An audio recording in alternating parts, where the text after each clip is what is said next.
From 1983 until 2009, Sri Lanka was engulfed in civil war. This is a story that grew beyond the shores of the island and sucked a great power into the vortex of Sri Lanka's politics. It is the story of Hindu suicide bombers and a Gestapo run by Buddhists, of child soldiers with vials of cyanide around their necks and a terrorist air force led by a man who called himself the Sun King. This is the story of the Sri Lankan Civil War.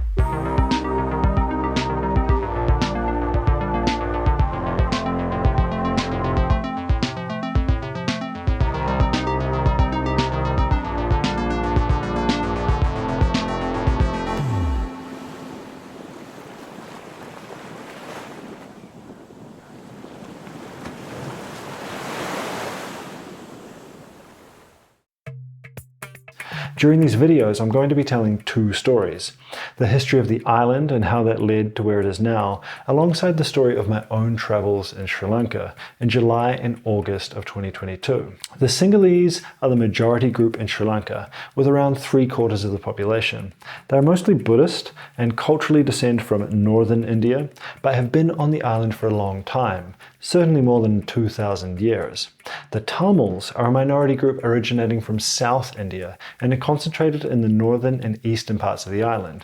They are mainly Hindu. Their first involvement with the island was probably almost as long ago as the Sinhalese, though their first significant settled communities probably started only around 1,000 years ago, so well after the Sinhalese were established. And they have always been a minority on the island. For centuries, these two groups have mingled. Sinhalese Buddhism always contained a lot of Tamil Hindu influence. Many Tamils fought as mercenaries for Sinhalese kings, and all of the most recent Sinhalese kingdoms were actually ruled by kings from Tamil royal families. About 150 years ago, these two national identities began to solidify and diverge, and became increasingly exclusionary. After independence in 1948, as the majority community on the island, the Buddhist Sinhalese began to enact policies that increasingly excluded and disadvantaged the Tamils. Violence really started in 1956 with riots in which thousands of Tamils were killed. And that is where we find ourselves in the very early 1980s.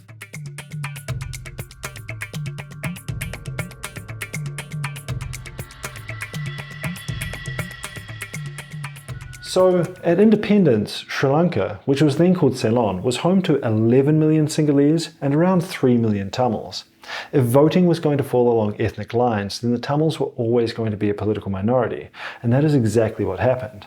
In 1956 came the first change in favour of the Sinhalese when Sinhala was made the state's official language, which disadvantaged a whole lot of Tamils and pushed them out of government service. Then came a new constitution in 1972 that declared Ceylon a republic. It had actually been a British dominion up until that point, but was functionally independent. That new constitution also made Buddhism the state religion. Also, bow leaves, a symbol of Buddhism, were put on the country's flag. The measures that protected minorities in the country's first post-independence constitution were stripped away. Tamils now had to score higher marks than Sinhalese to get into the best university courses. To many Tamils, this was a message: you are, and from now on will be, second-class citizens. Of course, it should also be said that for many of the Buddhists, making Buddhism the official religion was simply restoring an arrangement that had existed for centuries, which had acknowledged that Buddhism had a special place and would be protected by the government of Sri Lanka. That had been the deal maintained by the last Sinhalese kingdom of Kandy, which, if you remember from previous videos, was actually ruled by Tamils. And this deal was explicitly continued when the Kandians signed the deal with the British in 1815 that brought them into British Ceylon. However, there's no denying the message it sent to the other religious groups, which, we should point out, are not just Hindus, but also Christians and Muslims. The first calls for actual full-on independence for the Tamil areas started in the 1960s, but it wasn't until 1976 that the main Tamil party adopted the idea, influenced by the example of Bangladesh, which had just split from being a part of Pakistan to become its own country. The claimed homeland of the Tamils, which they called Tamil Elam, was massive, taking up nearly half the coastline and 1/3 of the land area, which was pretty ambitious given that Tamils were only 12% of the population of the island, so that obviously wasn't going to fly. What was developing as a mirror image of the Sinhalese Buddhist nationalism was a new extremist Tamil ideology which was perhaps even more unhinged from the historical reality than the Sinhalese Buddhist one. In this, the Tamils were the original inhabitants of the island, not the Sinhalese. In some of the wackier versions, their ancestors had actually discovered America, and a Jaffna Tamil was present at the birth of Jesus Christ. The Sinhalese hadn't even come from North India. They were just Tamils who had become Buddhists. At the end of the 1970s, a new government relaxed some of these discriminatory policies, but the next election was followed by more riots, leaving 128 people dead, most of whom were Tamils. After each round of violence, more and more Tamil families left the villages and towns where they had lived for generations among Sinhalese and moved to the Tamil majority north.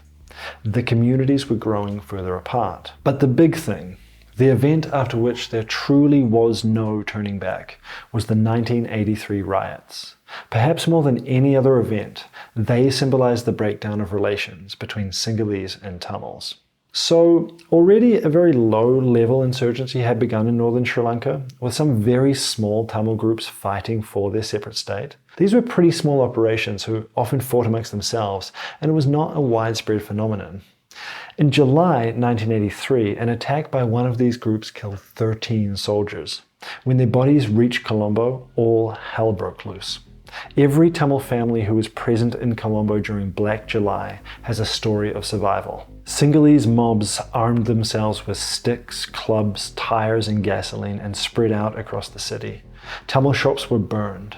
The gangs made roadblocks, checked ID cards, or tested people in vehicles by making them say difficult Sinhalese words, killing any Tamils they found. London's Daily Express newspaper reported at the time, "A tourist told yesterday how she watched in horror as a Sinhala mob deliberately burned alive a busload of Tamils. Hundreds of spectators watched as about 20 Tamils were burned to death." Also, the Daily Telegraph reported how in the very same street in which the president lived, a Tamil cyclist was hauled from his bike by a mob, drenched with petrol, set alight, and then hacked with knives as he ran down the street. The Sinhalese rioters were pioneers of a technique called necklacing, which would later become famous in South Africa.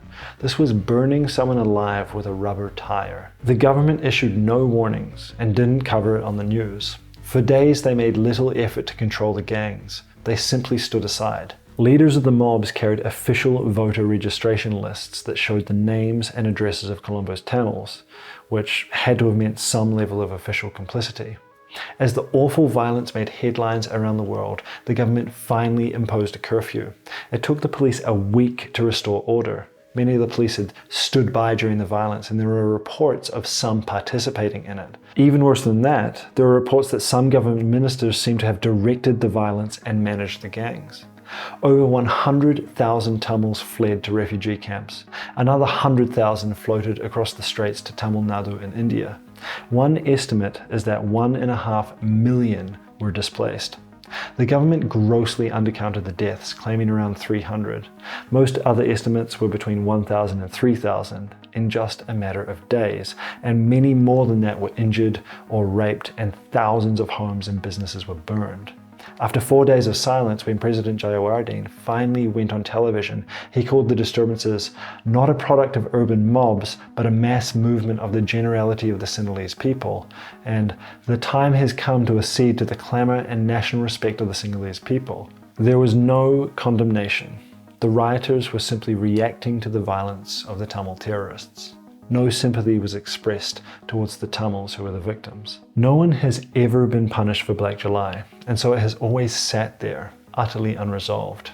For many of Sri Lanka's Tamils, this was a Kristallnacht, a point of no return.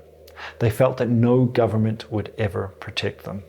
At best, the state had failed to provide security and justice for its citizens. At worst, it had instigated a massacre. Of course, it should also be said that there were many Sinhalese that took risks to hide their Tamil friends or neighbours, and for most Sinhalese today, Black July is a moment of shame.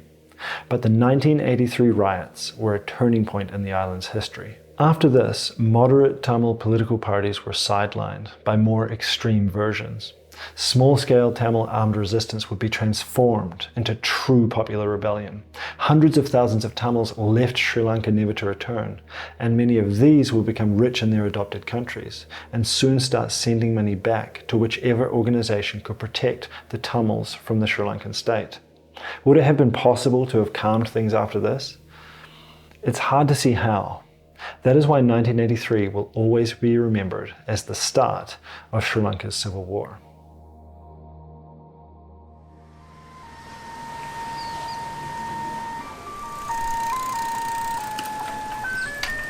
Kataragama is a different type of tourist town. Instead of Western beach bums, it specializes in religious tourism, mainly Hindu, and if you come here at the right time of year, you will see it transformed. This is Kataragama, perhaps the holiest place in Sri Lanka and one of the great shrines of the world. It's sacred to Hindus, Muslims, and Buddhists. Kataragama is an extraordinary sight, thronged with crowds of pilgrims undergoing painful ordeals to atone for past misdeeds. Some walk here for miles on shoes of nails.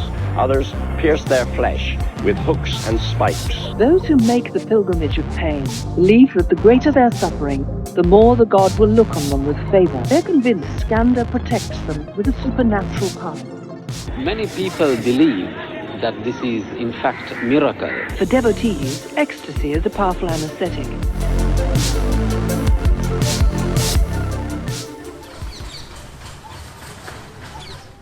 I skipped the flesh piercing on this trip and settled for laying down some lotus flowers before it was time for the evening ceremony.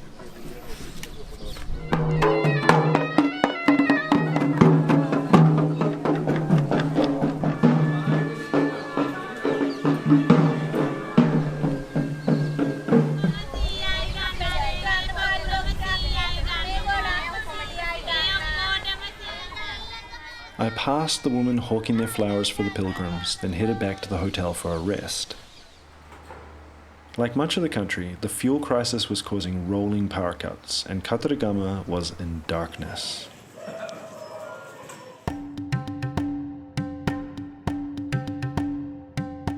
The next morning, I was on the move again. Passing the queues of vehicles left outside the empty gas station, I was heading up into the hill country to Nuwara Eliya.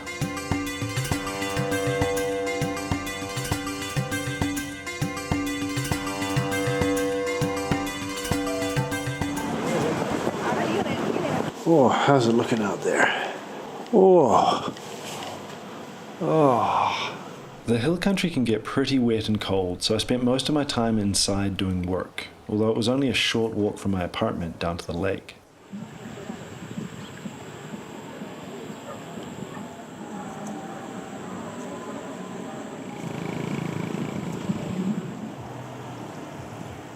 The train from Nuwara Eliya to Batticaloa is supposed to be one of the most beautiful in the world. I got up early one morning, called a tuk-tuk, and got myself to the station.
Because of stopping for frequent repairs, the train took about twice as long as expected, and when I arrived in Batticaloa, I was told there was no bus to Arugam Bay until the next morning, on account of the fuel shortage. That meant I would have to take a bus part of the way and hope that I could connect with another bus later on.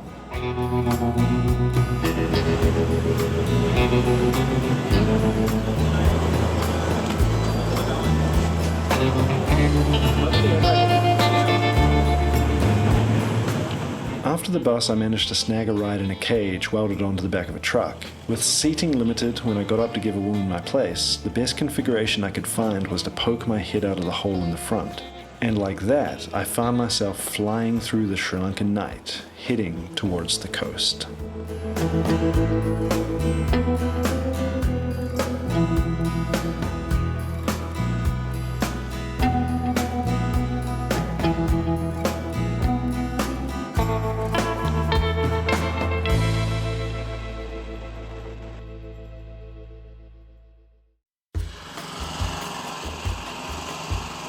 Arugam Bay is the most purely backpacker-centric town I visited in Sri Lanka. They have been getting backpackers since at least the 1960s, and the vibe of the town is distinctly laid back.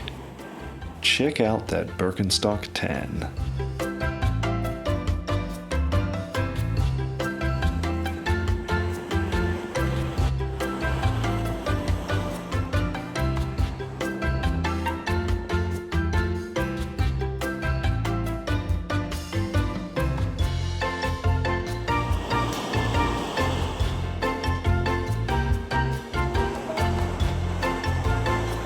It's the sort of place where guys walk the beach selling shell necklaces, and the hostels advertise burgers and parties. It wasn't really the scene I was looking for, so after a couple of days I started my journey up the coast, hopping buses up to Batticaloa. The east coast is pretty dry at this time of year, and is noticeably poorer. The north and east coast have the lowest median income in the country. The villages on the way were an eclectic mix of Hindu temples, mosques, and churches. I saw far less Buddhism. On the east coast, only 1 in 5 people are Sinhalese, the rest being roughly equally divided between Muslims and Tamils. To make it more confusing, most of the east coast Muslims speak Tamil as a first language, but actually don't identify as Tamils. A reminder here that while we are used to thinking of Muslim as a religious category, in Sri Lanka it kind of functions as the equivalent of an ethnic group, even though the category of Muslim is itself diverse and includes people who descend from Arab traders, Malays, and others.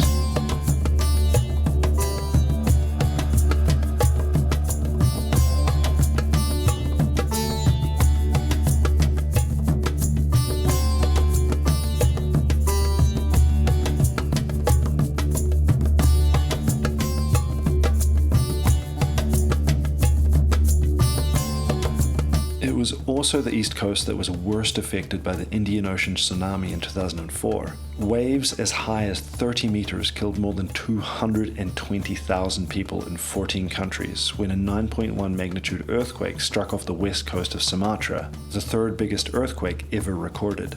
Sri Lanka lost at least 30,000 people and 1.5 million were displaced. When the train, the Queen of the Sea, was hit, 1,700 people were killed, the single largest rail disaster in world history.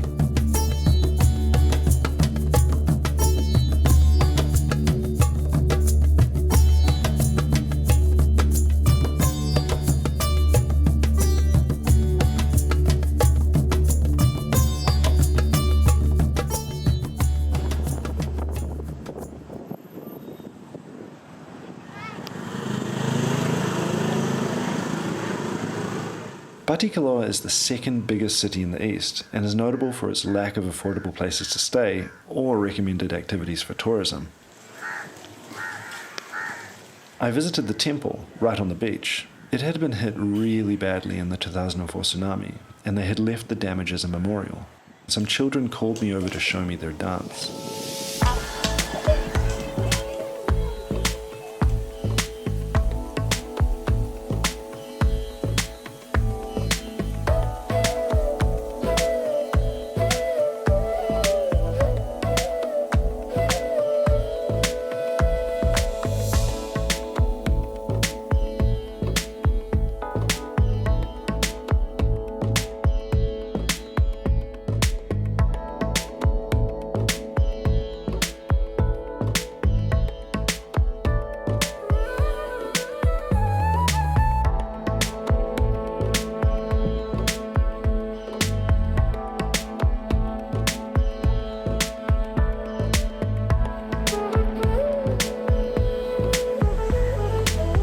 Batticaloa had a noticeably different vibe to the other parts of Sri Lanka. It felt more deprived, for one thing.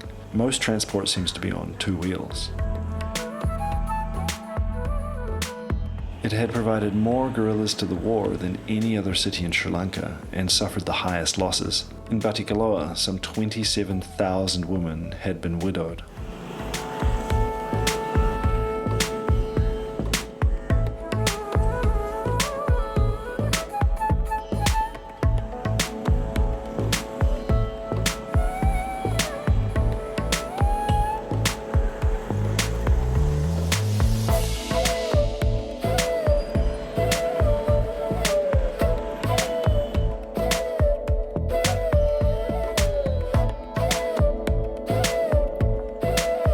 The old Dutch fort in the centre of town now houses the city administration, and the walls are getting overgrown, though they are still a great place for photo shoots.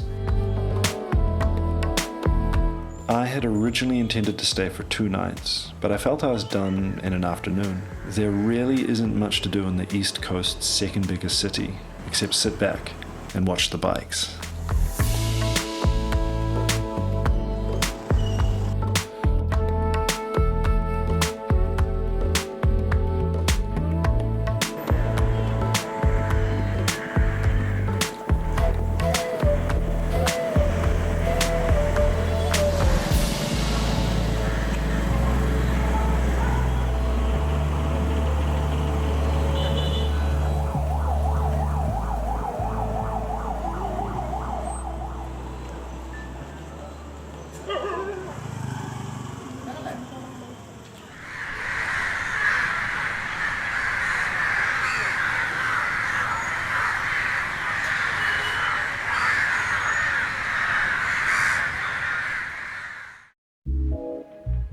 So the 1983 riots happened, which is widely considered the starting gun for the Sri Lankan Civil War.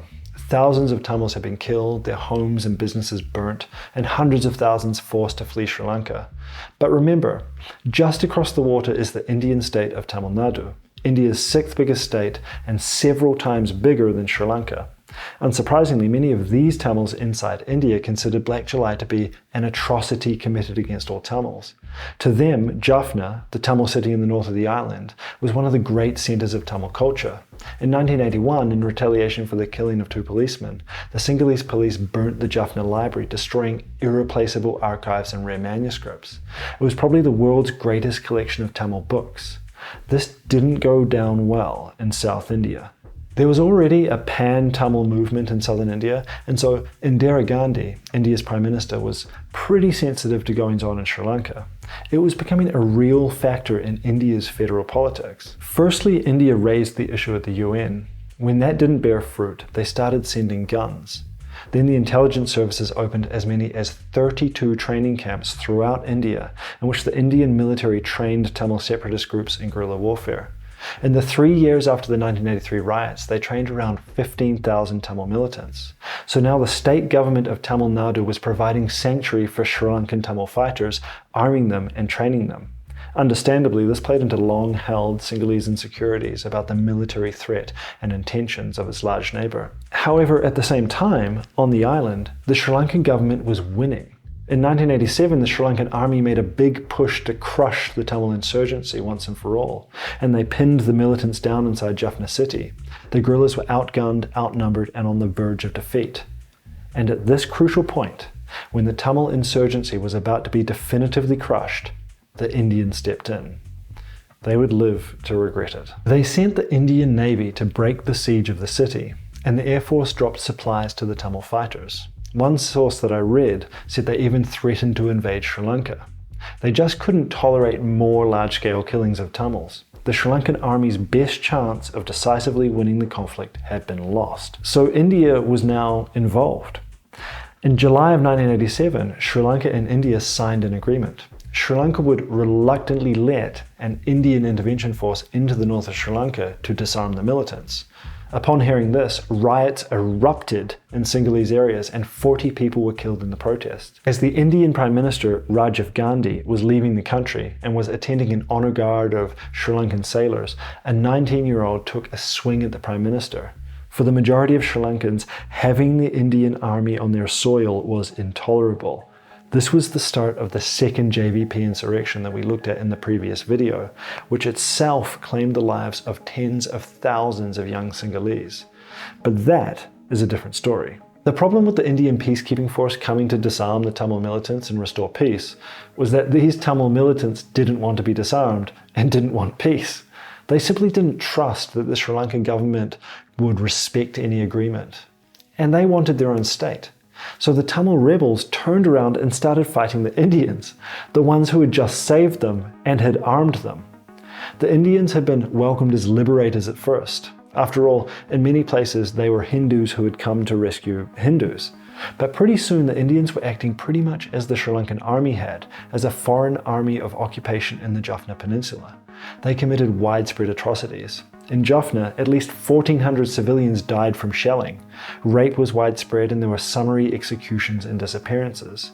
This is going to get sickeningly familiar very soon. The Indian peacekeeping force, which started with between 5,000 and 7,000 men, would grow to reach 100,000, including some of India's best troops, costing India $3 million a day. To put that in perspective, that is almost as large as the Soviet army that was then in Afghanistan and was bigger than the number of British troops stationed in India itself during any point when India was a part of the British Empire. This was going to be India's own Vietnam. For 3 years, the world's fourth largest army was going to fight the Tamil militants, while the Sri Lankan army looked on. But it gets even crazier. Now, the Sri Lankan government, facing so much public horror at the presence of a foreign army on their soil, started sending weapons and money to the Tamils. By this point, they just wanted the Indians gone.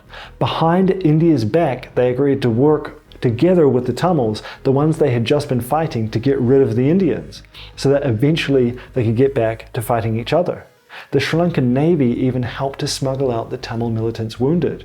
In the words of one sailor, "It was crazy. We were helping the enemy in order to defeat the peacekeeper." And so India was forced to pull out its troops. They left behind 1,200 dead and $1.25 billion wasted dollars. The Indian army, the fourth largest in the world, had been defeated by this plucky little resistance movement. Rather than resolve the conflict, according to historian Kingsley de Silva, the failure of the Indian enterprise greatly aggravated it. The levels of violence and the intensity of the conflict were much higher than they were before the Indian intervention. But this part of the story isn't over yet. Remember Rajiv Gandhi? He was the Prime Minister of India that sent the peacekeeping force into Sri Lanka. He was also the son of Indira Gandhi and the grandson of Nehru, undoubtedly independent India's two most important prime ministers, so he was a very important figure in the world's biggest democracy. Well, he lost office in 1989. In 1991, about a year after the Indian peacekeeping force had left Sri Lanka, he was back on the campaign trail, campaigning for his party in the next elections. One morning, in the town of Sriperumbudur in Tamil Nadu, he was moving through the crowd to give a speech. People were hanging garlands on him. A woman knelt before him and touched his feet as a sign of respect. She then detonated a belt of explosives and ball bearings that blew off her own head and killed Rajiv Gandhi.